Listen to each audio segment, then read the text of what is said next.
What is up, everybody? We are officially back with our first takeaways video of the 2025 NFL season, and today we are here with the Hall of Fame game, the opener, and we're reacting to it. 34-7, Lions lost. But today we're going to focus on who are the standouts, the positives, the negatives, kind of the stock watch of this game in a recap. So let's get right into it. Typically go through these games straight in order, first quarter to fourth quarter, and I highlight some of the key plays, and I'll show those on the screen. Now, unfortunately for preseason, all 22 does get copyrighted, so I can't actually show that like I can during the regular season when we do those videos.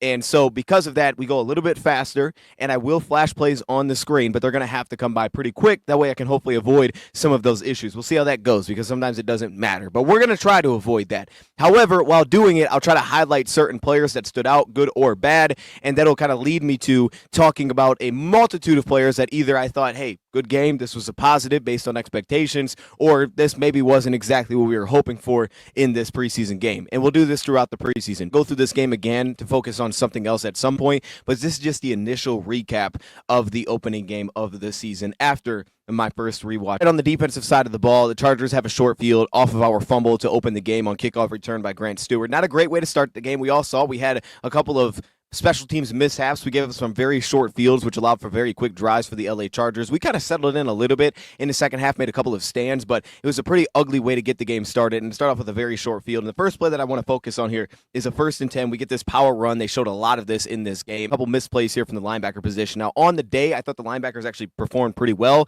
I was pleased with Zach Cunningham. I thought there was much more positives than negatives. This will probably be one of the biggest negatives from the game. And Grant Stewart here, he plays like a ball of energy, just running around all over the place.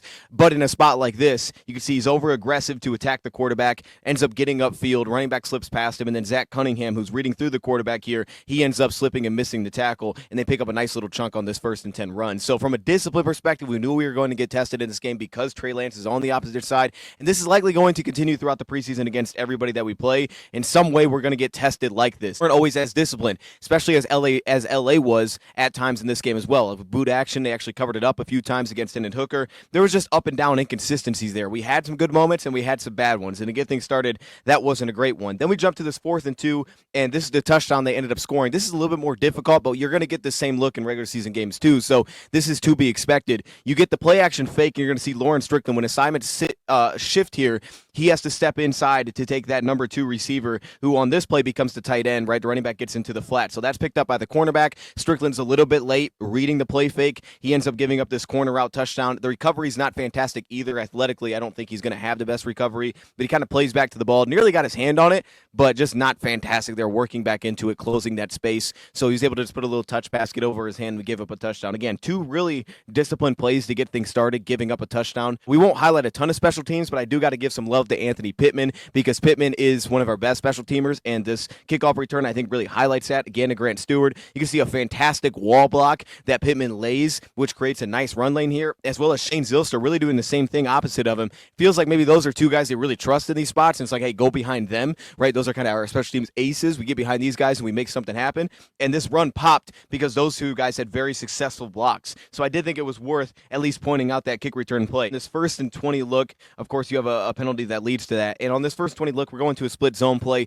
Kingsley Eguakun, this was not the best rep of the day, gets pushed completely backwards, and this leads to a 2-yard gain, but you can see how far back he was pushed on a play like this, and I believe this was set up by Shane Zylstra hold the play before, which ended up getting us pushed back. Another instance where Kingsley Eguakun did not have a great block, so a couple of missed blocks early in the game for Eguakun, who I think is not only is in like kind of a make or break situation, but he needs to really show big time improvement. I think this preseason, I didn't think last preseason was great, but there was potential there. You just felt potential, the athletic potential. You felt the want to. You just needed some things dialed in. Not maybe the best start for Kingsley, who's working as our backup center as of now. I think it was clear to me that Tristan Colon had the better game. Of course, he was playing towards the end of the game, but at center, I thought he was much cleaner consistently. So we'll see how that kind of shakes up as we work forward from this game and how he can improve on that. That's not to say everything was bad, but just a couple of rough examples early. And then we get to this look here, this first one for Kyle Allen. They give us kind of what looks like a quarters look defensively, and we run this high-low, and you're going to see that Lovett with this in-breaker ends up getting open here, and he ends up dropping the pass. I did like this read a lot on this play because this is something the Lions, again, will do in the regular season with a guy like Jared Goff. This was a good ball. Lovett had in his hands, but as you notice, the tuck transition is kind of messed up there. Again, the pass catching technique's the key. Now, the big positive for Dominic Lovett, though, walking away was we remember the drop at the end, of course. That's the last thing to stick in our mind. We remember him falling down, and we remember that play. Those are 3 plays that are rough, and those were the 3 bad plays that he had. But there were positives in there. And I don't want to just say that's because he was productive. He actually had positives because he got open a lot. And that's one thing that you would hope would translate for Lovett. Even when he wasn't getting the ball, he was getting open. He was creating separation. That is something that he did in college. He created a lot of separation. He was so tough to stick with. So I think it's a big positive that in his first preseason game, he kind of looked like the guy at Georgia from that perspective. But the downside is he looked like the guy at Georgia in the sense that sometimes his pass catching technique was just not that sound consistently. And you had some maybe uglier reps like this where he doesn't really tuck the ball as he's trying to work a field. The transition speed is great. He's got it, and he's out of there. He's trying to create things after the catch. But if he doesn't get a clean tuck, it gets jarred loose just like this. So fundamentally, you're going to need some things worked on there, and hopefully they can dial that in with Scotty Montgomery. But I'll tell you what, it looked like, I guess, what to be expected from a Lovett debut based on what he did at Georgia, which is a strong positive because getting open is a huge critical factor for a receiver, but so is catching consistently and having the hands to do it, and it was just a little bit hit and miss. He had some nice grabs in there, but it was a little bit hit and miss on the day. So we have that first drop, and we end up having to punt on that drive as we're backed up. We do a draw play. The punt team then, I didn't show the example, but Anthony Pittman and Hogan Hatton got in on the tackle. So again, shout out to Pittman being impactful there. That's a place he was super consistent. Hogan got in and kind of finished it off. We go back to the defense side of the ball, and one coverage the Lions ran a lot, and a couple of times towards the end especially, I thought LA started to have real plays that were called that worked against our coverage pretty well here. But jumping into this Tampa 2 defense, which the Lions do, there's a little bit of safety rotation that they would throw in there, a little bit of movement. I thought LA seemingly had more movement in the back end with their defensive backs. But we get into this first look at a Tampa 2, and again, just little things that just weren't as consistent. Like here, Trevor Nowatzki dropping out underneath, right? He's an underneath defender on this play, and he's in a good spot, has the flat route taken away, and then as the quarterback looks upfield, he kind of drifts off it, and that's when he ends up giving up the flat. We still rally and make the tackle, but we end up giving up about 6 yards on that play, where it shouldn't have been there, right? That route to the running back should not have really been open, but you can see he works through the line of scrimmage. Trevor doesn't really stick with it, and he gives up that completion, trying to create a little bit of depth. So you understand why that happened, but he kind of just pulled himself completely out of the play. So again, playing on the line of scrimmage, hasn't done a ton of that, started doing it for us last year. That's an area where you just want to see some of the consistency dial in for him. Continuing on with this, we have the one big shot that Rakestraw gave up. He had this big completion that he gave up, and then he had the hands to the face call, which will show that as well. He did do, I think, a solid job in coverage beyond this play, and even this play was a little bit tricky because it was a nice release package from the receiver. He gave an inside-outside release, and he started to transition his hips through the inside, and that's when it was broke back outside, and he ended up just essentially oversetting on the play. He got caught in the trail and trying to recover, which I do like the way that he recovered, but the receiver stuck away from him. It was a good ball. The safety was unable to carry over top and get there. Cover one blitz spot, right? He needed to show a lot of range, and he wasn't able to get there that fast. He's Zach Cunningham, who got some pressure on this play as a blitzer. I thought Cunningham did a lot of work in a lot of different spots, which was a positive. Giving us a little bit of pass rush juice always helps, so that's a good example to kind of point out there. Going on from that drive, the Lions ultimately ended up getting a stop on that possession. They ended up shutting down the drive, and I thought there was a couple of good examples in there. Hallett had a nice little run stuff. He made a couple of plays that were really just him near the ball, which was nice. He had one where he a little bit overset downhill, but for the most part, he had an effective run stop, and then we came back on third down. We forced a throwaway. The defense contained it really well late, and then again, Zach Cunningham transitioned from coverage to rushing the passer. He got pressure on the play. Ball was thrown away. The Lions defense ended up getting up a stop. Now we're back to the offensive side of the ball, and this was one of the better, I think, blocking examples for us. We ran this little screen bubble, the swing. It was the 1st and 5 because of an offside. I thought Jamarco Jones was pretty inconsistent in this game. I didn't think it was great from right tackle. There's probably at least 3 instances of true, I think, blown blocks in this one by Jones, which is a loss up front in different ways. That's not great. But we got this 1st and 5 due to the offside, and we took advantage of it, and this was really nice blocking, I thought, across the board. I want to highlight that. Dominic Lovett, who helps create the wall here. We also get Kenny Yeboah sticking his nose in, and then Nite Mutai got out there, flew around, picked up a defensive lineman, helped create this cutback lane for Craig Reynolds. I think Nite Mutai had one of the stronger games for an offensive lineman. He was one of the consistent people movers as a run blocker in this game, did some good things in pass protection as well. Not perfect, but, man, I thought it was a really, really solid game for Nite Mutai to be working with the backups at this point. I think he really helped himself at left guard in this first game. I think this was a very big positive first start for him. So off of that play, we get a first down. We run this counter run offensively. And again, we're going to focus on Nitain Mutai here. You can see Nitain Mutai end up creating this down blocking movement, creates it and helps create a pretty big run lane. You also have Dan Skipper working on the backside, kind of loses his block a little bit as they step over top, or that comes around and connects pretty well. But the issue becomes is as the fullback leads, that Dan Skipper block, he ends up having to pick it up as it slips off of Dan Skipper. And then on the backside, as you have to cut upfield, Tom Kennedy is not able to connect with the big scrape. So there was good here. There was some bad here as well. It ended up limiting that to a 1-yard gain. It felt like there should have been more there, but that led to our pick 6, which was the 3rd and 9 that was thrown by, of course, Kyle Allen. And I think the 2 interceptions will show both. The big thing that stood out to me here when watching this back was, 1, it was a great play by the defender, and 2, it was more of a decision to me than anything of a bad throw. I don't think there was much of a window here to throw this pass. Now, understandably, on the surface, it made sense. You have a DB in off coverage. Looks like some kind of quarters blitz. So he's kind of standing off, right, playing top down, but he's reading through the receiver a little bit more. Kenny runs the out route. I don't think it was the best ran route either. He didn't really sell it that well. I thought his discipline and integrity kind of got shaken by the top of the route, so the dive was very, very easy by the cornerback to plant and drive on the ball. And I think from Kyle Allen, that's one of those spots where, we'll talk about the blitz, but that's one of those spots where from a decision-making perspective, being able to recognize when a cornerback has a beat on the route and being able to recognize that, hey, he's going to dive on this and just not throw the pass, even if that means throwing it away, as Dan Campbell said coming into it, right? Even if we have to punt, throwing that ball away, throwing it anywhere else. The pressure kind of made it difficult here, but that was just a spot where, to me, it wasn't as much of, the coverage was wrong for this. Maybe not, but I think the cornerback was in too good of a spot.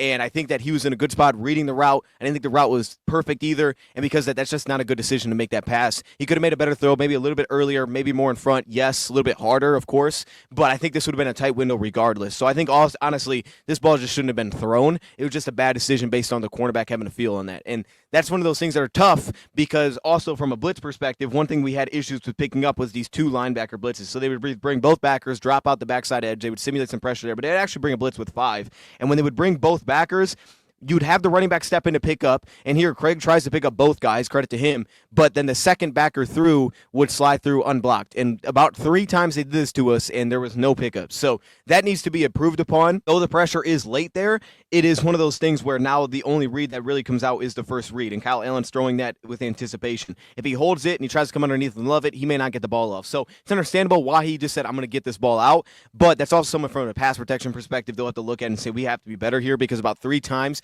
they got us on this same exact low blitzing. It's also why you don't want to get in 3rd and long, but it was about 3 times they got us on that. So that was the first interception that we had. Now moving back, we'll go back to the offensive side of the ball. Of course, they ended up scoring with that short of a field. You had Grant Stewart, who was kind of beat to the edge, and they ended up punching it from the 1-yard line. So we get back on the field offensively here, and we'll jump into a 2nd down and 2 situation. This was one that was weird because we had our receivers essentially run the same routes, right? It looked like across the board we're just running hitches, but you end up stacking up Lovett and Tesla, and they literally run to the exact same spot. Something was off here. It had to be. I don't know if Tesla, they wanted him to round it out wider. That way they could create some spacing for Lovett, or if Lovett was supposed to run something different, or Lovett was supposed to push wider. Regardless, they ran to the exact same spot. I got to assume that wasn't on purpose. I mean, maybe it was. I wouldn't think so, though.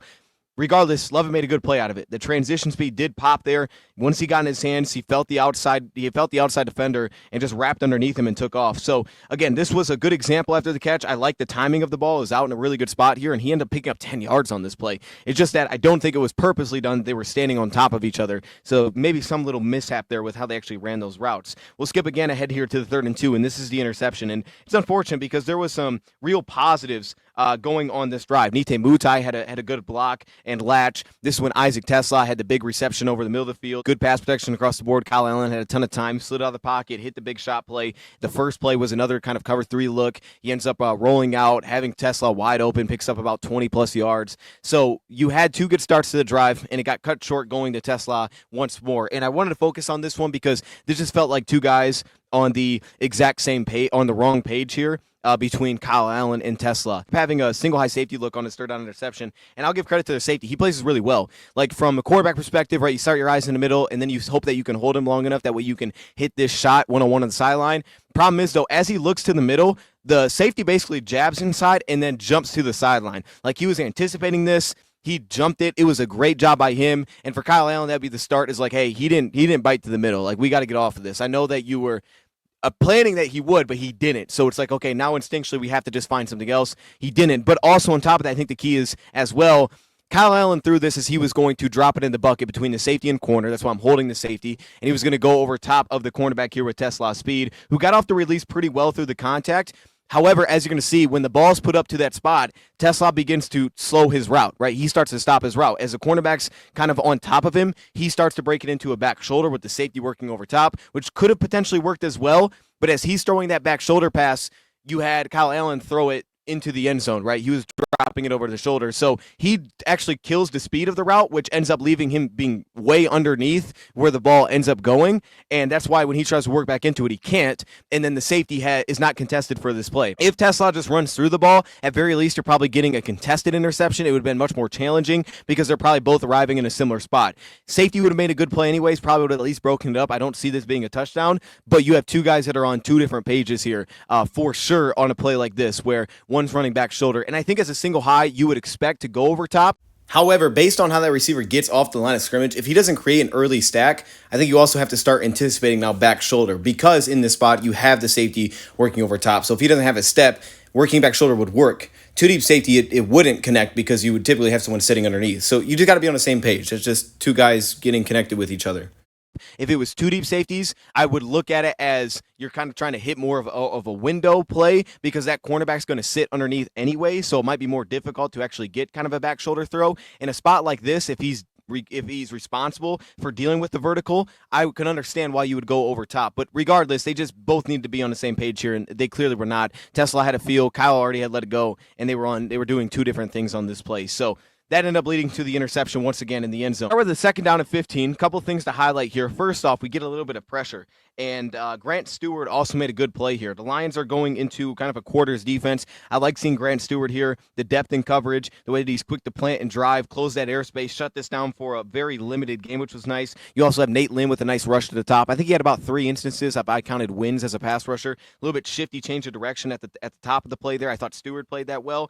And then you had a 3rd and 8 play, and the Lions go into a cover 1 look here, and this is solid coverage by Eric Hallett, right? He runs this deep comeback or this deep curl, and you get a little bit of heat here by Uku, who kind of gets to that long arm move. I think across the board, you had pretty solid coverage. Rock Ya-Sin laid a great press. I thought Ennis was in a good spot. Grant Stewart was in a pretty good spot, and he got a little bit of heat there off the edge from Uku. So good coverage across the board. Hallett did a lot of slot work. I don't know that walking away from this, I felt very comfortable. It's like, oh, I think he's going to be fine in man coverage. I think zone he actually did pretty well. Man, he was fine. He wasn't tested that much. I do wonder about that a little bit more, but he did take a lot of slot work on for us because we're a little bit lighter at that position. So that moves us to, without Amik Robertson, that moves us to a 3rd and 11. We ended up scoring our touchdown on this drive, and the setup for it was this one. And this is where, again, I give Lovett credit. This was a really good route from Dominic Lovett here against man coverage. They give it kind of the 2-man look. He ends up just breaking this thing outside. This is kind of those bunch looks that they're doing to create leverage opportunities. This is a David Shaw special, but it's also something that we're going to see a lot of more, and I saw the same thing in camp as well.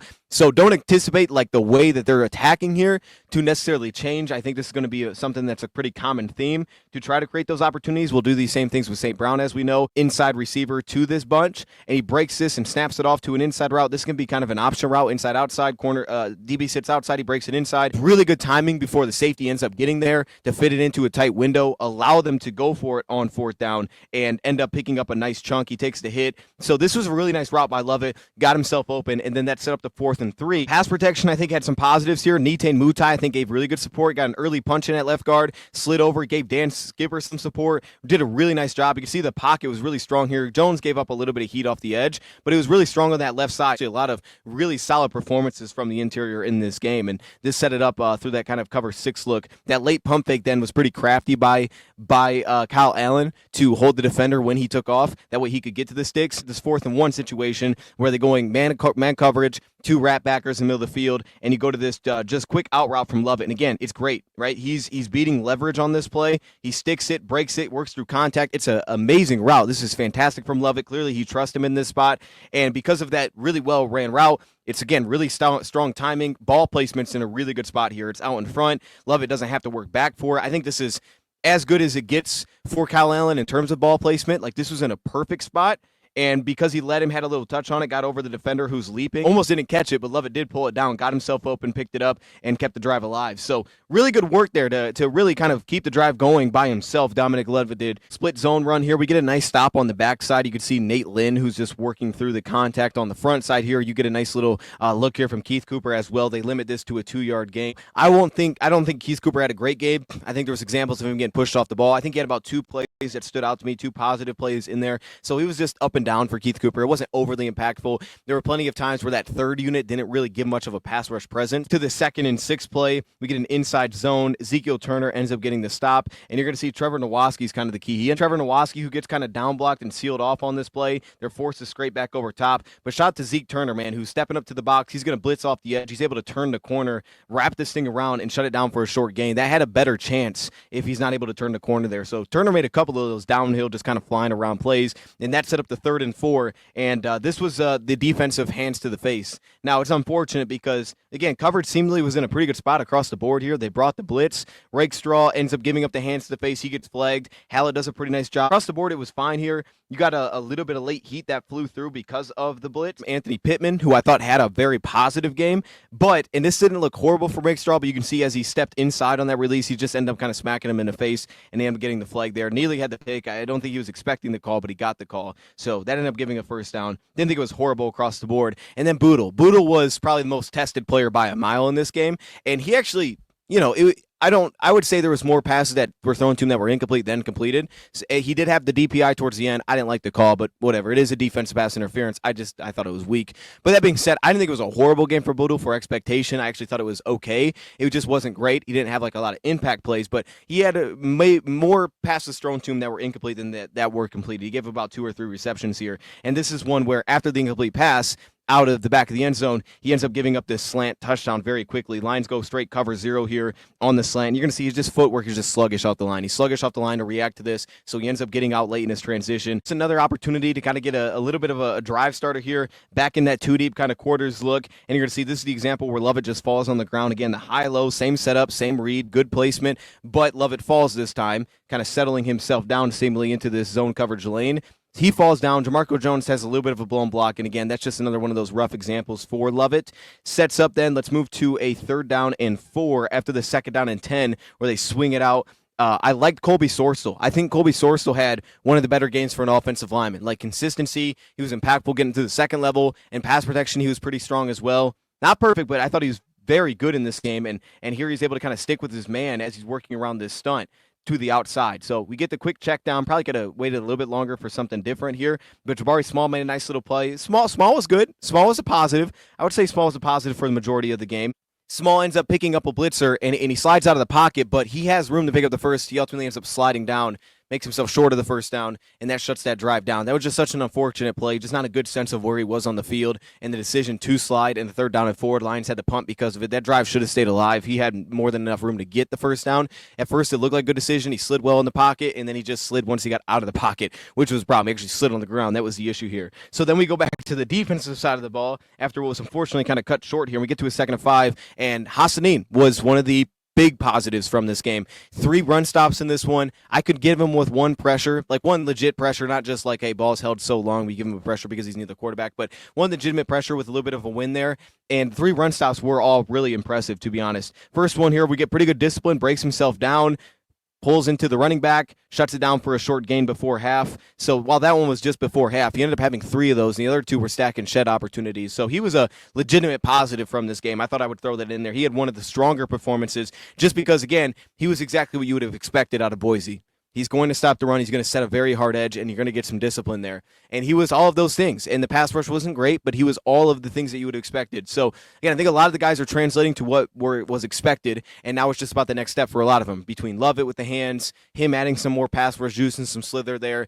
A lot of these guys, it's kind of the same thing, right? Tesla being consistent off the ball, even though off the line, I think he was okay in this game, but those kind of things, playing a little bit faster through some of his routes, all those things seemingly kind of showed up. I think Dan Jackson had a strong game as a rookie as well. For the most part, a lot of the draft picks, I think, did a pretty good job in this game from this year's draft. 2nd and 10, and Anthony Pittman shuts down a screen. Lions go to man coverage, little 2-man look, and Pittman's all over it, flying downhill. Pittman really had a lot of good plays. He had 2 that were bad. He ended up missing a tackle downhill, kind of slipped a tackle. I would say 3. and 2 times he was a little bit slow on a scrape to a play, so he wasn't able to get in. They had a pin pull look that he wasn't able to get to, ends up letting him get to the corner. There was a couple of those plays, but outside of that, he made a lot of impact plays as well. One of the more impactful players in this game, and again, a couple of special teams big positives on top of that as well. Keeping it moving now, we're into the red zone defensively. O-line look on a 1st and goal. Lions in man here. I love the communication. I love the play by Dan Jackson where the safeties are able to pass this off. The tight end runs a beneath route. Dan recognizes it, steps down, takes it away,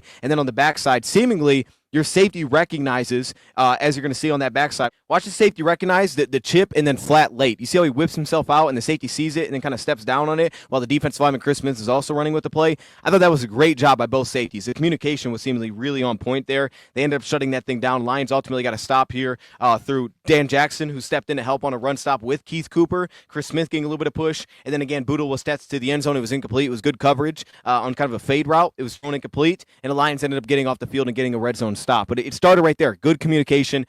Again, Dan Jackson, what did I expect from out of college? I want to see him put more in individual settings where it's like, how is he going to cover one-on-one, right? How is he going to tackle consistently in space? But in terms of being physical, that showed up. Smart player, that showed up. That's what I expected out of him. I thought that he'd be safely making the team because I thought that he would be someone that they could trust at safety because he's going to do his job. And that's exactly what I think we saw week 1 is a guy that was a very smart player, an instinctual player. When things broke down, he looked instinctual. I think all those things popped for Dan Jackson in this game. Looked very smart in this game, was playing pretty fast because of that reason as well. We jump to the offensive side. We get the 2nd and 8. We're going to get an outside zone here. Get a quick miss block from Mason Miller. But there's also a positive here as well, and you're going to see the push off the backside here where you see Giovanni Manu creating a little bit of movement off the backside, and then also on the front side. You get a little bit of a lost block late there from Colby. It picks up a few yards, but really the miss block there from Mason Miller kind of shuts this thing down. We also get called for a holding call. Again, I thought we had a good push from Colby, picked up 4, and then it was a 3rd and 14 play, which I don't need to show, but we all know what it was. The deep crosser that Hendon Hooker seemingly threw exactly to the safety. On that play, he had Lovett crossing the middle. He just overthrew it by a mile. I don't think it was also maybe the perfect spot to throw it. Like, I almost looked like maybe he hesitated. That's why he pushed it higher because he felt the zone coverage. He could have potentially waited for the second read to come through on the in-breaker. He fires it over middle, just threw it way too high, and he ends up throwing it incomplete. But he did do some good things. We're going to highlight those. But that 3rd and 14, of course, was not great. Moving back to the defensive side of the ball now. First off, on this 1st and 10, we get this outside zone run. You're going to see it pops a little bit through this cutback. Broderick Martin, I didn't think had a great performance. I thought he was pushed around a little bit too much in this game. He got kind of pushed around, moved on this play. Ian Kennelly did come in and slam the ball carrier, which is why I wanted to throw this in here. Kennelly made some very supportive run plays for sure. Definitely was not afraid to stick his nose in and hit some dudes. So that is a positive. We'll take that. That translated. And then back again here later on the drive, 1st and 10, we get this Tampa 2 look. It will point out, though, is communication. You see Hallett stepping down at slot, communicating, trying to pass it off to Zeke Turner, who also has the running back. I think Turner's just too late here with his hips to kind of flip himself around and help. But then you also get a little bit of pressure on the inside from Raekwon Williams. The 2 guys that gave consistent, I think, well, I don't want to say consistent, was clearly Miles Adams. Miles Adams gave, I think, the most juice from the interior. You also got a few flash plays from Raekwon with early swipes, early hand usage, creating some upfield push. So that was a positive. He added a little bit of something there for us. Then again, this 1st and 10, shout out to Dan Jackson. I thought this was a great play from Dan. He ends up taking away the flat, but then on top of that, when the quarterback takes off the run, he's able to work through the receiver and push and force him out of bounds. And Ukwu does a nice job, right? The discipline's there this time. Agude was pretty hit and miss with the discipline. Ukwu did a nice job, though, here, right? He stayed balanced, chased the quarterback, spun him out of bounds, and Dan Jackson helped out and kind of delivered him to the sideline. So I thought that was just good there. And then here, 2nd and 7, this was good coverage by Boodle. They run this fade. He's in a pretty good spot, kind of locks out that left arm. He's only got one arm to work with. Could have been a catch, but it would have had to be a pretty perfect pass to make this happen. So that one's incomplete. I thought that was a positive. And again, Raekwon giving you a little bit of juice, a little bit of upfield presence. That's a big man. When he gets his arms in there, he is a factor for sure. So a couple positive plays there. Again, now let's jump to the offense side of the ball on this 2nd and 4. Let's look at a run that finds some success. Here we go to this duo run play. Tristan Colon. Look at the drive from Tristan Colon, who's working at center. He pushes his man beyond the 1st down marker. Tristan Colon, I thought, was the best backup center in this game for me. What I will point out as the positive for Hooker was timing. I did think that his footwork was a little bit better in this one, specifically on some of these shorter route concepts, right, where you get like the hitch flats, right, where you're quickly getting the ball out of your hands, the footwork and the timing to go from flat to hitch, get the ball out on time, deliver it. I thought that was good. He made a couple good reads. Safety rolling down late. Let's go right there. The 2nd and 6 hits Lovett for a 1st down. Made a couple of those good plays. I thought there was some positives in terms of the timing in some of the level 1 throws, so I will throw that in there. And then some of these scrambles, like here, the 4th and 3, Defense ends up jumping into a Tampa 2, clearly throws us off a little bit. He only has 3 routes on the play because the Lions, seeing blitz go max protect, they bring 3 rushers, or 4 rushers. They don't really have anybody out running routes. They have an out route, and they have 2 routes on the bottom of the screen. That out route is, I think it's an out on the top. That's where he potentially could have looked, but he's working this 2-man concept on the bottom, and once that cornerback sits in the flat, Hooker either has to immediately fire it over top, which it looks like the receiver gets bumped off his route, so he can't. So now Hooker starts to roll that way as things break down. Forces himself maybe out of the pocket too soon, but he didn't really have any routes being ran here. So he runs to that side of the field, decides to just put his shoulder down and try to make it happen. I don't hate this play as much when seeing it back, honestly. Like, I can see what he's looking at. The cornerback took away kind of that little in-between potential zone beater, and then the other wide receiver fumbles. So I don't know where he's supposed to go with the ball here, and he takes off. He just ends up being short. I don't hate that play as much seeing it back. Back to a 1st and 25. Hassanin again, great edge set here, great pop in the shoulders, man, just punched him, is explosive, slides off the block, makes the stop, ends up limiting that for a short gain. He was bringing that to the table consistently. Back to the offense side of the ball, we get to the 2nd down and 2, little outside zone. Again, kind of just a missed block. This time it was Michael Neese, who ended up kind of just getting jolted in the chest, get handled at the point of attack there a little bit. You're going to see a little bit of a loss from Giovanni Manu, too, as this play kind of extends a bit here. But then on the backside, you can see Colby Storr still creating a lot of push on that backside, getting his man beyond the 1st down marker. I thought there was a lot more positive in there than negatives for him. That continues us forward to kind of wrapping this thing up.